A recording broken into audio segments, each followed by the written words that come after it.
Sənətkar Mələkə Əsədovanın evinə qonaq gəlmişik. Belə bir şəkil. Belə bir qonaq otağı.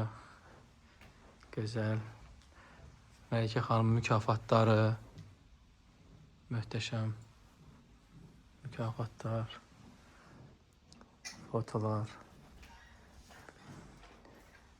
Görüntüsü. Mələkə xanımın şəkilləri, fotoları.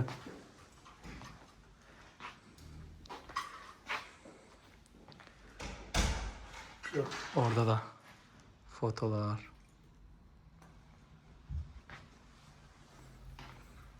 Tısbağa. Bax, tısbağanın qabları var burada. Bu da balacası.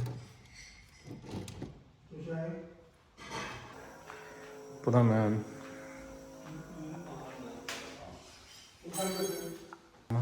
Şəkilləri evin hər yerində var, maşallah olsun.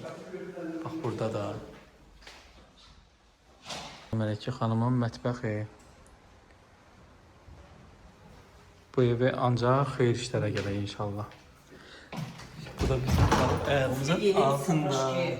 Bu da bizim sənətkarımız. Heç kim deyil, özüm çəkirəm video. Allah qorusun sizi.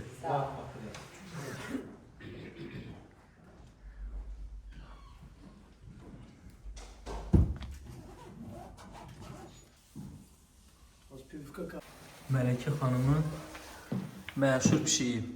Bizə bax görək. Küsüb elə bizdən. Bizdən küsüb.